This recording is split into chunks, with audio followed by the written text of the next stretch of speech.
I'll be showing you a simple way to unlock your phone's screen lock or password without losing any data. The best part? It's free and easy, even if you're not a tech expert.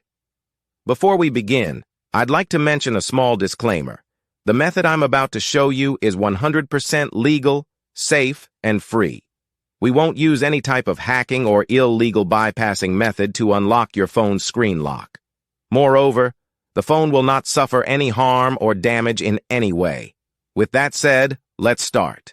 You can unlock your phone's screen lock or password using a special code. Here's how it works.